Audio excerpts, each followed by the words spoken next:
Okay, what up, everybody? We are going to be doing a really late fantasy practice draft analysis, mock draft, whatever. This time, we're going to be doing it from the 1.01. I have the sixth pick in my league this year. Obviously, the 1.01, one of the most desirable picks, especially this year, where there's sort of a clear hierarchy of people at really at the top, and then it sort of drops out pretty quickly. But yeah, we're going to be showing you how I think about drafting the 1.01. Again, this is very loosely informed. I don't know a ton. I'm not a professional. But this is based on my experience playing fantasy football. This is based on my knowledge of football. This is based on whatever. Don't listen to me. This is going to be dumb.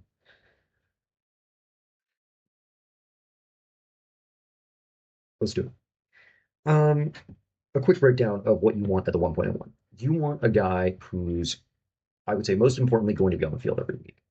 Um, you don't want a guy where it's a massive question mark of like, okay, is this guy gonna play? I took Christian McCaffrey first overall last year. Big mistake, right? Obviously, he's the best player in fantasy football when healthy, but yeah, it didn't work out that way. It'd be like that sometimes. But I'm going to take Jamar Chase. I think he's the guy with the biggest explosive potential. The Bengals are on the field a lot because their defense is terrible, which means the other team scores, and then they have to, make up 40 points. And so he's the number one target for the guy who throws the most in the league, or at least close to the most, and is a very good quarterback. They've got great chemistry. He was the wide receiver one and the overall number one scorer last year. Kept happy. Um, Honestly, a lot of people will tell you not to stack your wide receiver and running back, but I would say to them, who cares? It's a really good offense. And I'm taking Chase Brown. He actually went to my high school. Fun fact. And then here, I think Tyreek Hill is a solid pick.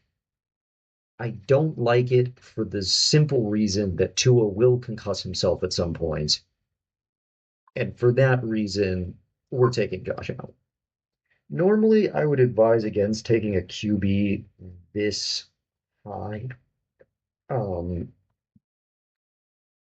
but when the other picks available are just not sure things, I'd rather bet on a really good quarterback early than bet on a guy who's going to miss games or whose production is super inconsistent and super questionable. Right here, the big no-no is Breece Hall. I think the Jets have said they're trying to split carries with like Braylon Allen. Uh, Breece Hall was not nearly as productive last year. Same thing with DeAndre Swift. For me here, I like Xavier Worthy. I think he's going to have a pretty big part to play in the Chiefs offense, especially since Rashee Rice is suspended for 6 games. And then if he really balls out, I would say the big suggestion here would be to flip him in a trade. Here, I think I'm between Zay Flowers and Cortland Sutton. I really like Cortland Sutton. I think he's going to be really good. I think seems to have a good chemistry with Bo Nix, and I think it's going to be a good season for him, especially as I suspect Bo Nix will take another step forward. Coming up on end of round 6 and 7, now you're looking to sort of fill out the roster. We're over here. I need another running back. Uh, Honestly, Tony Pollard is not a bad pick. I don't think he'll be amazing. I do think there's probably some argument for him over David Montgomery, just because I think Jahmyr Gibbs is probably going to take the lion's share of the carries, especially given Montgomery's injury history. I could see a move for Pacheco here, but I'm honestly not bad. I'm not mad at Tony Pollard for an RB2. especially since Ty J. Spears is probably not going to be a huge factor, and the Titans don't have great receivers. And even if they go really pass heavy with Cam Ward, Ward himself is not a huge runner, so I think there's going to be a good solid role for Pollard. And we get to pick again. I think now is probably the time to get Montgomery. Uh, it's a very solid flex option, and I think you might even be able to flip him in sort of like a preseason trade, just because people are going to play pretty speculatively. Um, and I think you can probably get some people to gamble on the upside of Montgomery and then maybe flip him for, in our case, it'd probably be um, a better wide receiver too.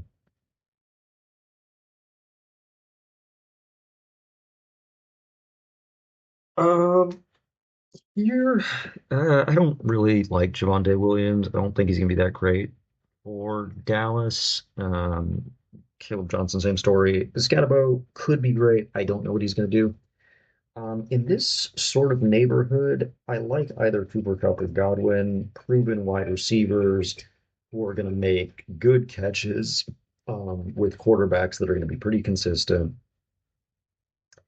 And here I actually will take Godwin. I think people are predicting a bigger regression than he's actually going to have. I think he probably will not return to his early season last year form, but I think there's a very good argument for him still being a high quality, um, like wide receiver three on a fantasy team. Certainly, if Worthy's um, role declines, he might even be deserving of that wide receiver two spot. In this situation, I think it is probably time to pick up a tight end, and we'll probably go with Kraft. Um, Green Bay still does not really have a wide receiver one to speak of, and so we we can go for the guy who's likely to get a good chunk of the targets. Might be a little early to pick a defense. I wanted a defense. And honestly, none of these guys are ever going to start for me. I just didn't see anything on the board that super excited me. And I think that's the general rule. It's just like if you don't see anything on the board that really excites you, or like a guy who you would feel comfortable starting, even on like a bye week, then don't pick him up. No reason to. Here we're going to get Robinson. I think this is a decent, well, one, it's a decent anti-handcuff, um, for people with McCaffrey. And then it's also a pretty solid pick for if he gets injured. Yeah, honestly, here we're going to get Ertz. Good backup tight end, has been really consistent, is in a system that really likes him. He'll be a good replacement for Kraft when he's on a bye. Also, some decent trade value if people like really need a tight end till the very end and just don't have anything.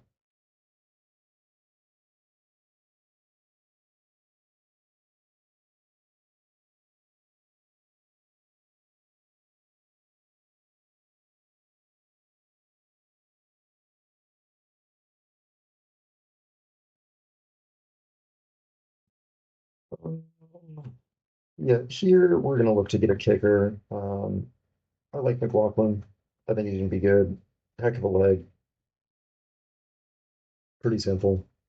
Bates and Aubrey, I could see also. Bates, I think, is due for a little bit of regression just because I think DeTor's can be slightly worse without Ben Johnson. But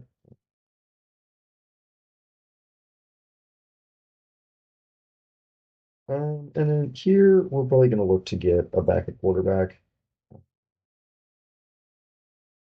For me, this is probably gonna be um, a guy with decent receivers and some running upside. I like Bryce Young. And then we're just gonna fill out the flex slot with something.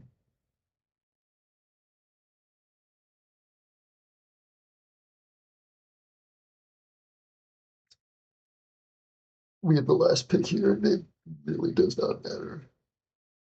Uh, you can get some guy who's gonna, know, um, honestly, I'll just pick whoever has the highest points. I think it's a solid pick here. I think Warren's a solid pick here. Um, yeah, honestly, let's get it back up. But yeah, we got some big scores in here. Honestly, for the 1.01, just get Jamar Chase and then get people that you believe in. It's pretty simple. There's not sort of like a roundabout way of doing it. Get Jamar Chase, get Bijan, and then draft how you want from there. It's going to be kind of hard to screw up as long as you don't get serious injuries, because obviously you'll be picking late round two, early round three. So if you can scoop some guys that have fallen a couple spots, obviously that's the easy way to do it. But 1.1, pretty simple. And let's see what they gave us this time. Woohoo, they gave us an